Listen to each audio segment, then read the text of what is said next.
Nós vamos ler um texto que está em Êxodo, capítulo 22, verso 9.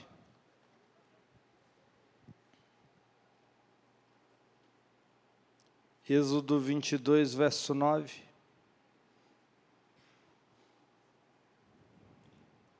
O texto diz o seguinte: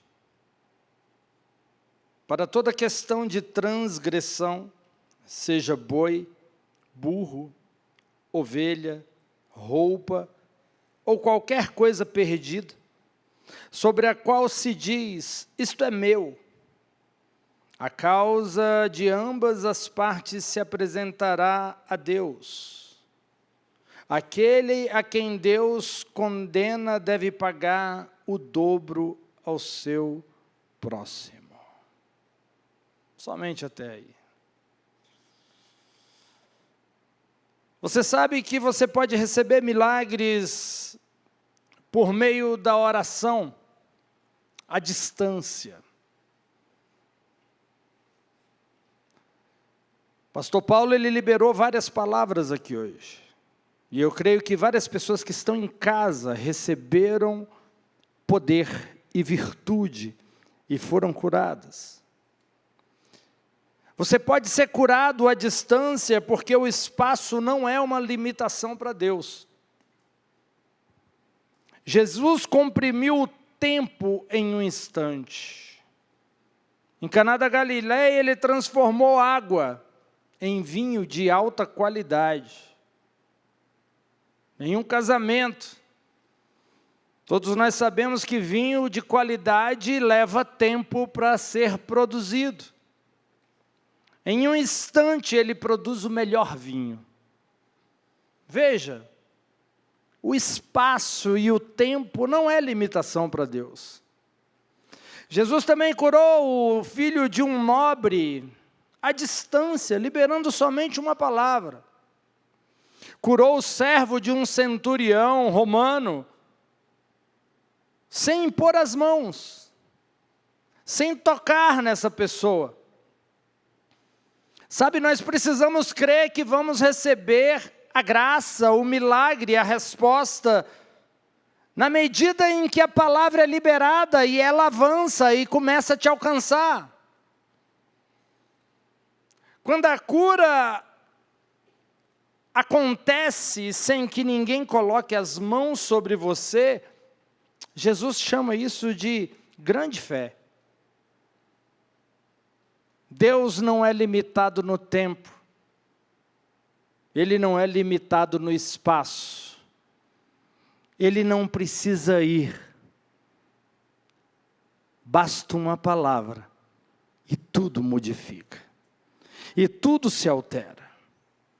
Deus não precisa de tempo, Ele não precisa de processo. Tem gente que quer relacionar, olha, mas para isso acontecer na minha vida, pode levar um tempo. Você está tentando entender Deus dentro da sua lógica humana. Deus, ele precisa de um instante. Em um estalar de dedos, tudo muda. O povo estava escravizado no Egito e em uma noite, o povo era livre. De um dia para o outro, o povo se torna próspero, todo ouro e toda prata sai das mãos dos egípcios e vão para a mão do povo de Deus. Você precisa se abrir para essas possibilidades. Porque aí você cria um horizonte onde todas as coisas é possíveis. Eu simplesmente libero uma palavra daqui e você recebe a graça aí. Não precisa de um processo, de um momento, não precisa de um toque, simplesmente você recebe a palavra e mistura essa palavra que foi liberada com a sua fé, e a química do milagre acontece.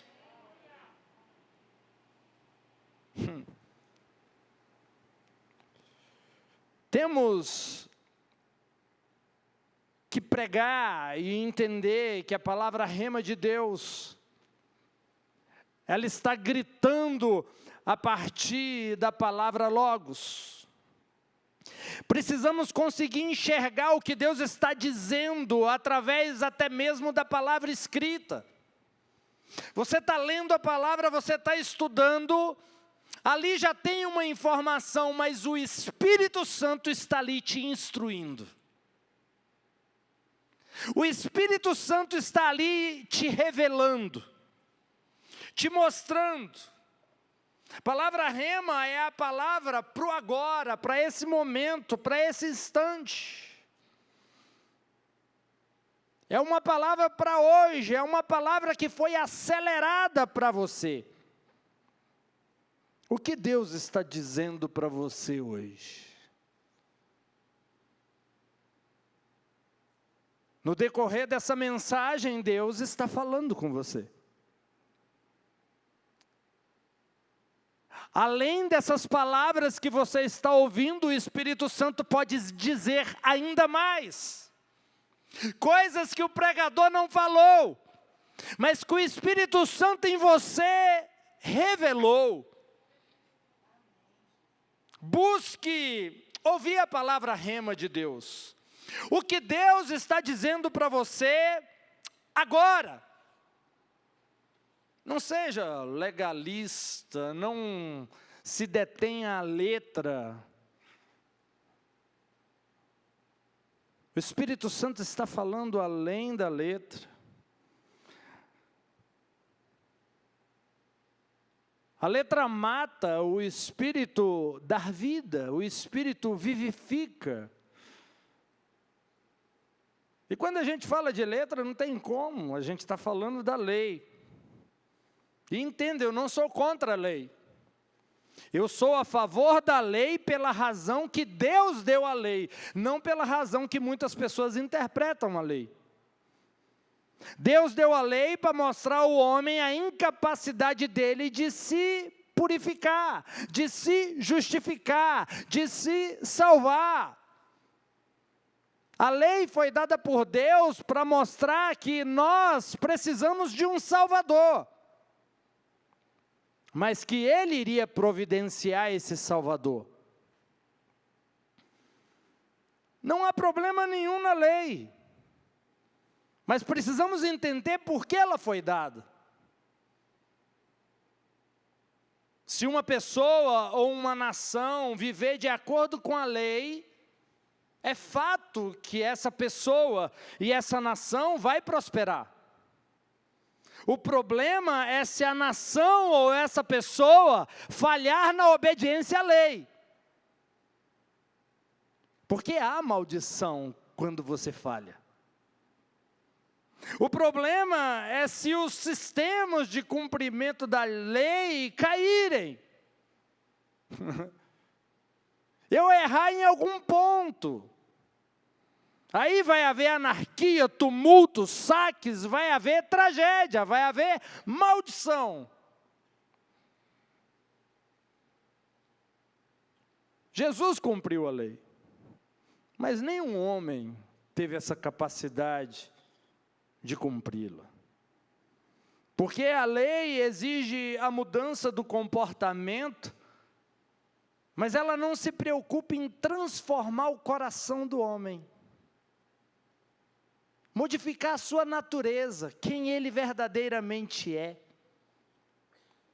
Então veja, é um esforço humano que não vai chegar a lugar nenhum, porque se a natureza é de queda, se a natureza é pecaminosa, não importa quanto você se esforce, você vai voltar a pecar. A lei, ela não dá trégua. Ela não dá uma colher de chá. Se você quebrar um mandamento, já está condenado. Um erro apenas e será contabilizado na sua conta a quebra de toda a lei. Isso é o que a palavra diz. Falhe em um mandamento e será culpado de todos. Somente a graça nos transforma de dentro para fora. A graça, ela não diz o que você tem ou que não tem que fazer. ela muda sua natureza, e o Espírito Santo que habita em você e tem as leis de Deus, começa a te direcionar. Veja, uma pessoa que nasceu de novo em Cristo Jesus, ela muda os seus atos, ela muda a sua vida, mas não é pelo esforço dela. É porque uma nova natureza divina se manifestou dentro dela, e essa pessoa está sendo transformada.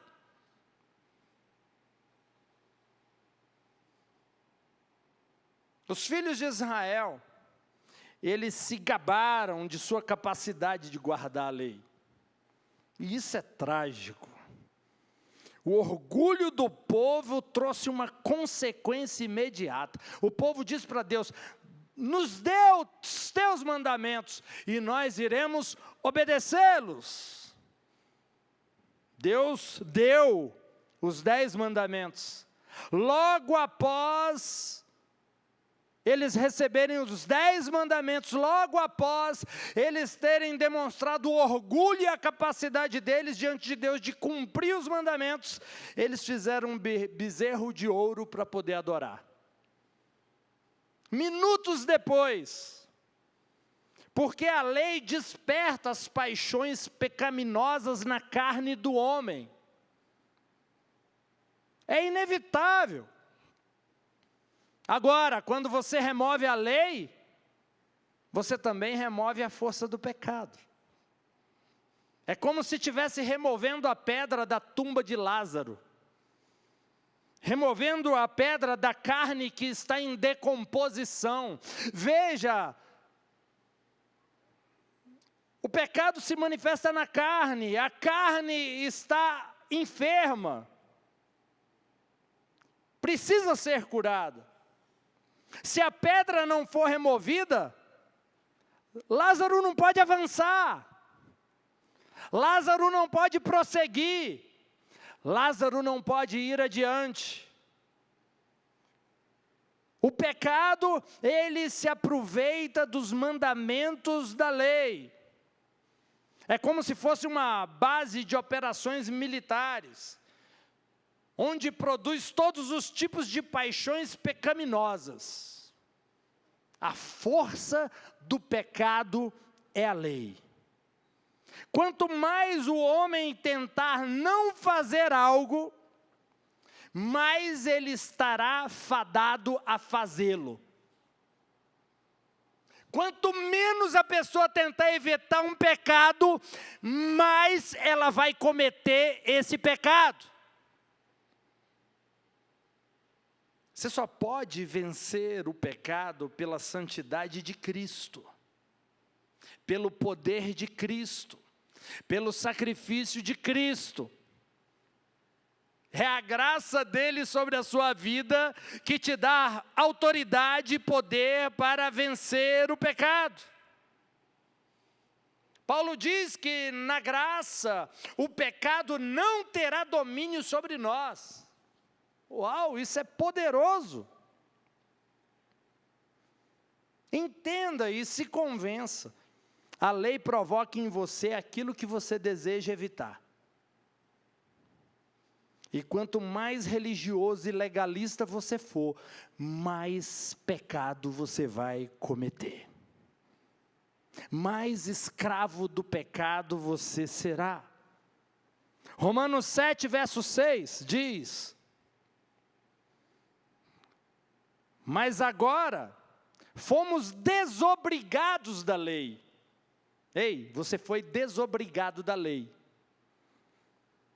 Havendo morrido para aquela em que fomos detidos, para que sirvamos em novidade de espírito, e não na velhice da letra. O que devemos dizer então? A lei é pecado? Que nunca seja. No entanto, eu não teria conhecido o pecado, exceto através da lei.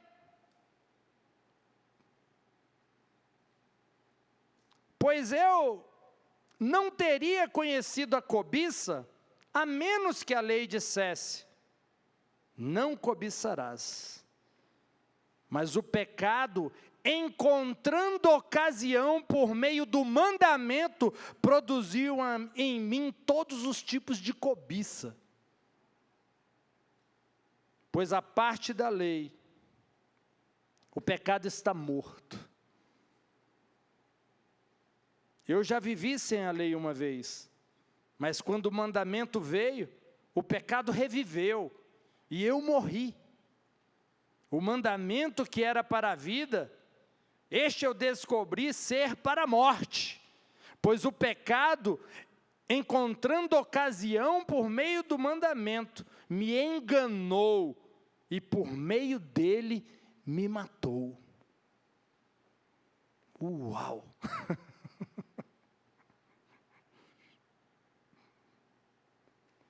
Engraçado, porque aqui no texto diz, a lei diz para eu não cobiçar. Mas o pecado encontrou ocasião no mandamento e eu produzi em mim todos os tipos de cobiça. Você sabe o que é não cobiçar? Você não cobiça fazendo, você cobiça pensando. Viu como que é impossível guardar os mandamentos por si só? Pensou, já está condenado de todos. É assassino, é ladrão, já está condenado de tudo. Já existe maldição. Qual homem que nunca pensou algo? Qual a pessoa que nunca imaginou algo? Pecou, está condenado, maldito.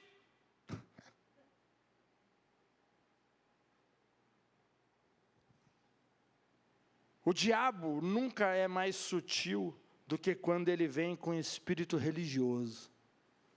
A religião vai querer colocar o homem com essa capacidade de agradar a Deus, de se santificar, de se salvar. A religião, ela gosta de pôr a responsabilidade no homem, os holofotes no homem.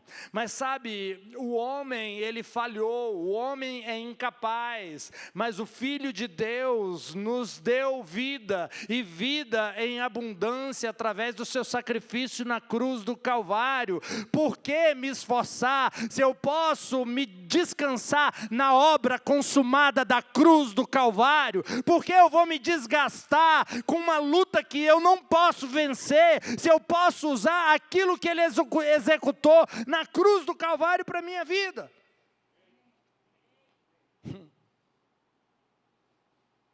O diabo se aproveita disso. O diabo adora um religioso. E entenda uma coisa, o que a lei diz não é para todos. Tem gente que quer colocar peso, mas o que a lei diz não é para todos. Romanos 3, verso 19.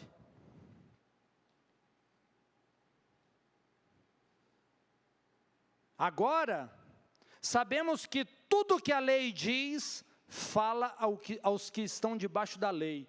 Pronto, final. Eu não estou debaixo da lei, então não está falando comigo. Eu sigo a lei do Espírito de vida que habita em mim. Ei, o Espírito Santo tem as leis de Deus, é essa lei que eu sigo, é essa lei que eu obedeço, é essa direção que eu sigo. Amém? Estão me entendendo? Olha só, fala os que estão debaixo da lei, para que toda boca se feche e todo mundo seja submetido ao julgamento de Deus. Porque pelas obras da lei, nenhuma carne será justificada aos seus olhos. Pois pela lei vem o conhecimento do pecado, mas agora, a parte da lei,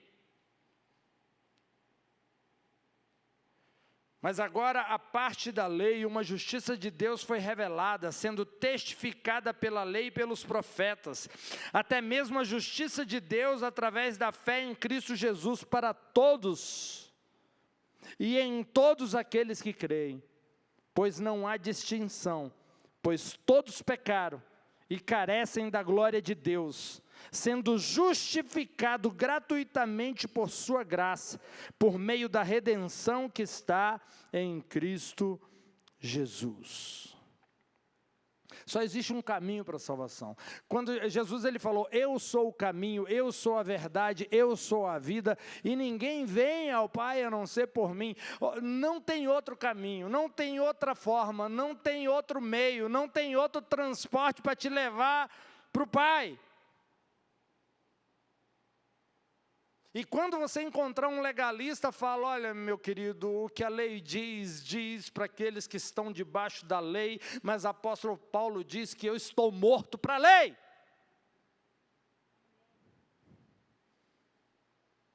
Você tem o Espírito de Deus dentro de você, você precisa realmente de uma placa escrito, não matarás? Será que o Espírito Santo não te transforma, não te mostra, não te guia, não te instrui? Será que ele não pode ser o seu mentor, seu instrutor, seu coach? Será que ele não pode te pegar pela mão? Será que ele não pode ser a sua força? Será que ele não pode ser o seu poder? Meu querido, se você não conseguir, se você não puder ser santo com o Espírito Santo sozinho, você nunca vai ser. A sua santidade tem nome, se chama Jesus Cristo de Nazaré.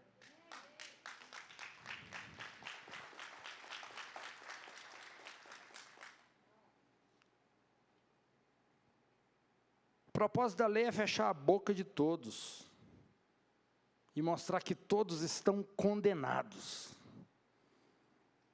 Calar todos que pensam que pode ser justo para o seu próprio desempenho, pela sua própria força. Gente, guardar a lei perfeitamente é nem pensar direito. Pensou, pecou. Nenhuma pessoa mortal consegue isso. Nenhum ser humano tem essa capacidade de alcançar isso. Toda a Bíblia aponta para Cristo. No Monte da Transfiguração, Elias, que é a figura dos profetas, Moisés, que é a figura da lei, todos eles testificaram de Jesus. Você conhece a história, estavam os três ali. Os discípulos queriam fazer tendas. Mas o representante da lei, o representante dos profetas, são removidos e só fica o representante da graça, Jesus Cristo. Todos eles testificaram de Cristo. Todos eles testificaram do Filho de Deus. Todos pecaram e estão destituídos da glória de Deus. Todo homem pecou, toda carne pecou e está destituída da glória de Deus. Mas todos que pecaram estão qualificados para receber o dom gratuito da justiça. Ser lavado no sangue do Cordeiro.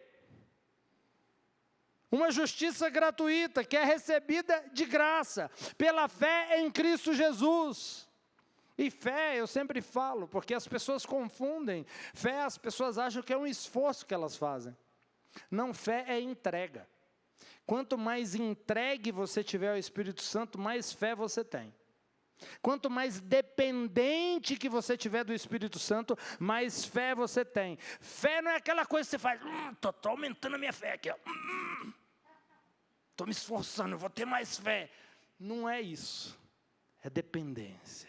É confiança, é entrega. Quanto mais entregue e confiante eu tiver, mais fé eu estou tendo. Sabe, Ele está fazendo aquilo que eu não posso fazer. Então, quando Ele está fazendo, eu descanso. Se eu não posso fazer nada, se eu posso, eu vou lá e faço. Mas se eu não posso fazer nada, eu vou descansar em Cristo Jesus e vou crer que os anjos vão trabalhar ao meu favor. Amém? Isso é fé, isso é dependência.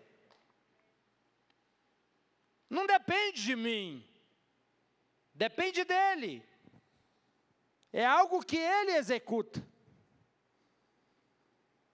A morte de Jesus abriu caminho para sermos divorciados do casamento com a lei.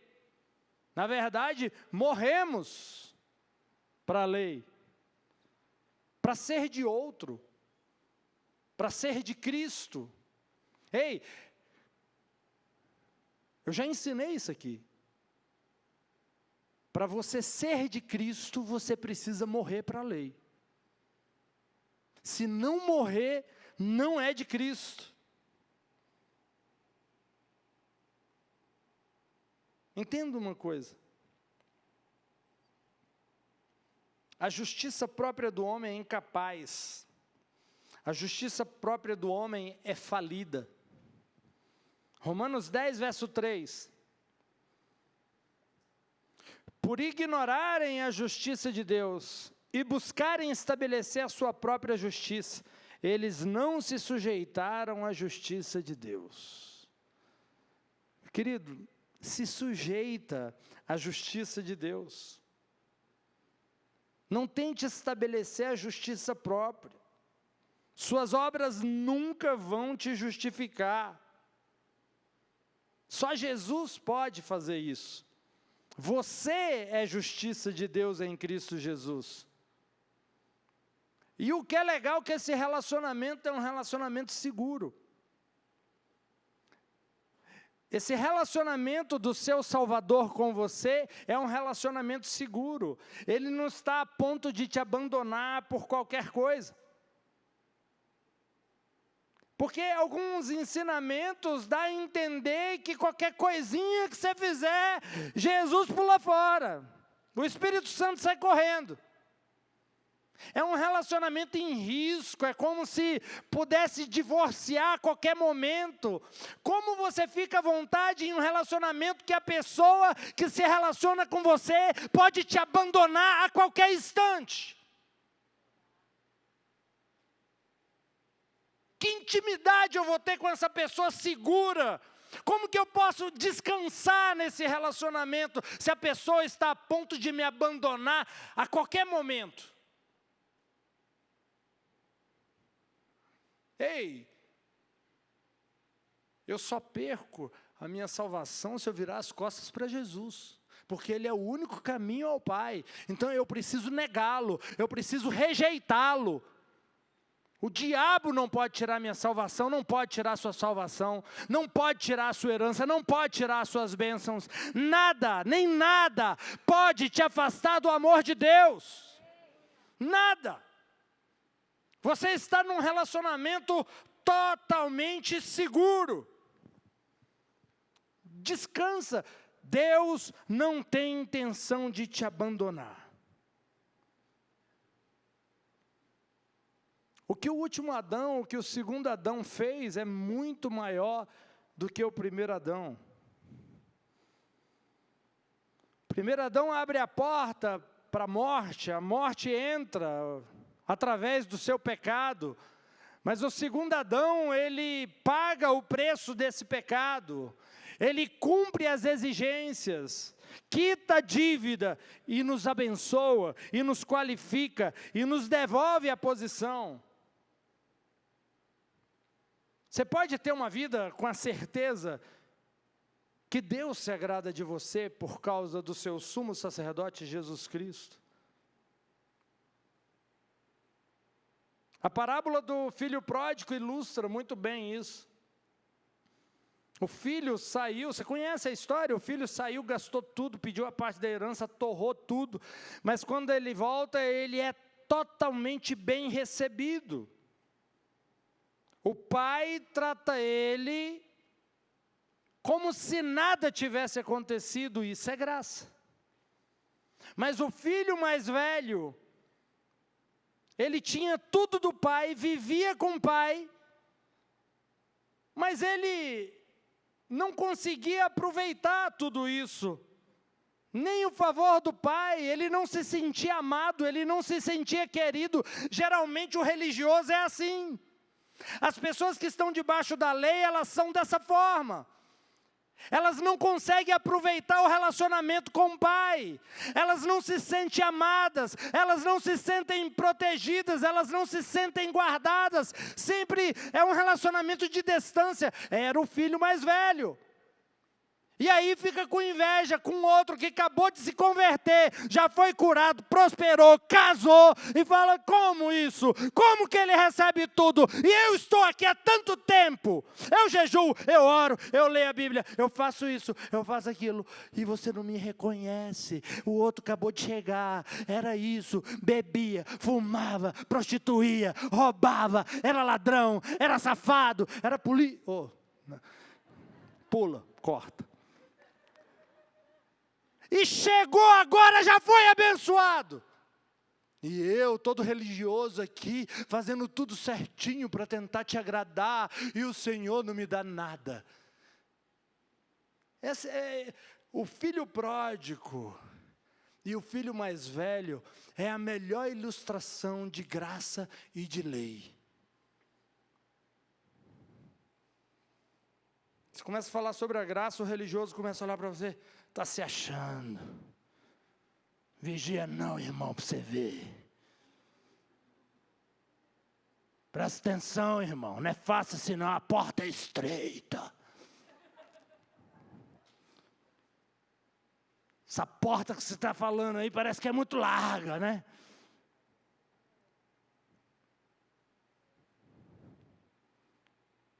Alguém me carrega no colo.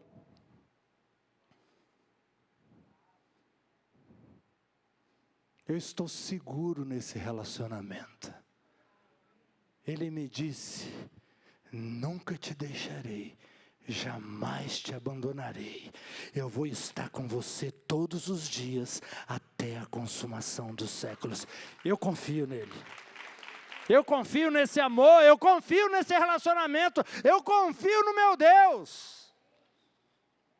Veja, Deus não varreu a nossa injustiça para debaixo do tapete. Jesus pagou com preço de sangue.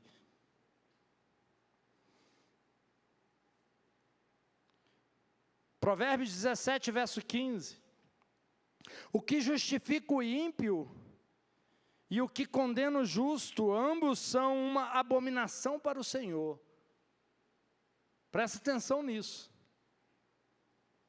Se justificarmos um pecador dizendo que ele é justo, isso é abominação.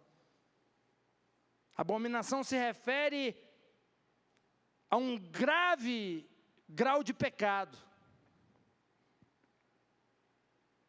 Quando você é justo em Cristo, que você afirma que é justo em Cristo, isso não é fingimento, é o que você é. Não é hipocrisia. Agora, um crente que haja como se ainda fosse pecador, mesmo sendo lavado no sangue do Cordeiro, isso é abominação para Deus. Está cometendo abominação. Porque é limpo, é purificado, é santo, é justo, mas se coloca como pecador. Veja, eu estou discordando de Deus. Eu estou discordando da palavra.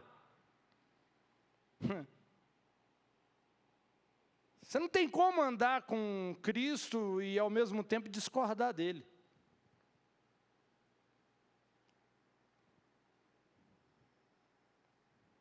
Você tem consciência do que você tem sido roubado? De tantas coisas que você poderia estar vivendo, experimentando? Êxodo 22, verso 9, que foi o texto que a gente abriu.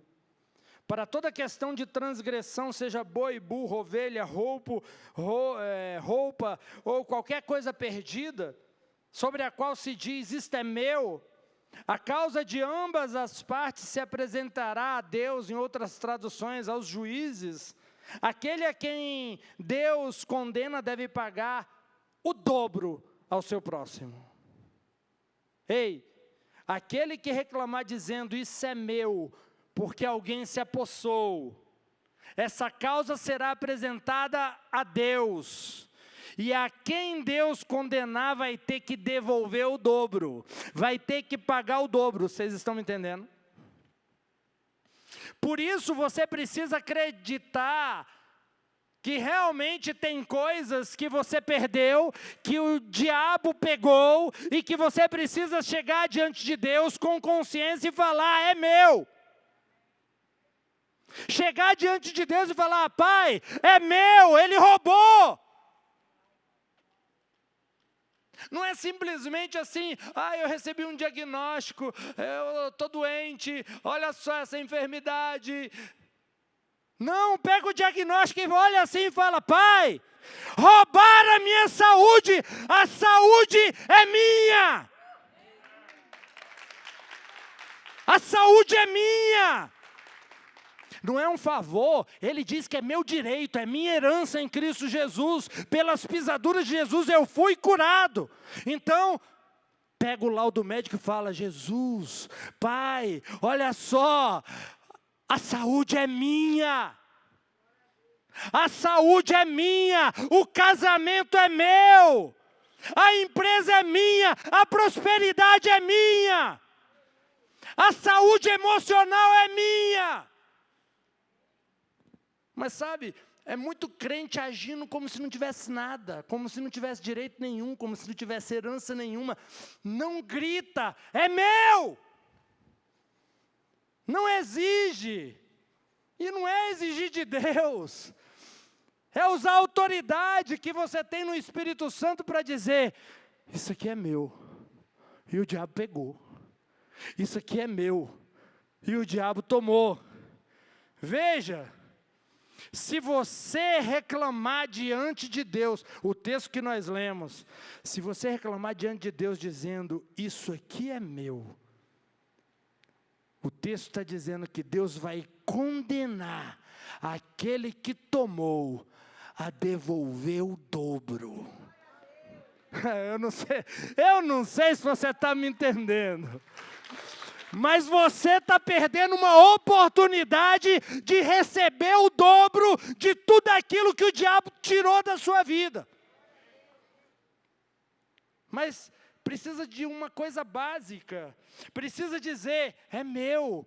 Isso aqui é meu, Pai. Isso aqui é meu. Você acredita que você perdeu coisas? Leia na Bíblia o que você perdeu. Veja o que roubaram de Adão no jardim, o homem, o que Deus tinha dado por homem, tudo aquilo você perdeu, roubaram de você, te pertencia, mas eu preciso reclamar, para que Deus obrigue o inimigo a me dar o dobro, o dobro. Ele te deu uma enfermidade, você vai ter saúde em dobro. Endividou, você vai prosperar em dobro. Roubou o seu casamento, a glória da segunda casa vai ser maior do que a primeira. O dobro de felicidade, o dobro de relacionamento, o dobro de paz, o dobro de alegria, é o dobro. A única coisa que você precisa colocar diante de Deus, fala, Pai, isso aqui é meu. Isso aqui é meu, me tomaram, aquilo é meu. Devemos receber ativamente pela fé. Devemos ser intensos, devemos ser diretos. Não dá para negociar, aconteceu isso na minha vida, eu vou ficar caladinho aqui, Deus tem misericórdia da minha vida. Não funciona assim o mundo espiritual. Você precisa se levantar e falar, Pai, isso aqui é meu, me roubou. O chifrudo levou isso aqui, é meu. Eu quero de volta o dobro, como diz a sua palavra.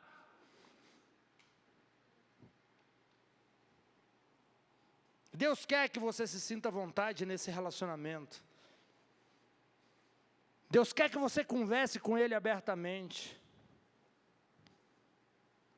Deus quer que você saiba o que você tem de direito.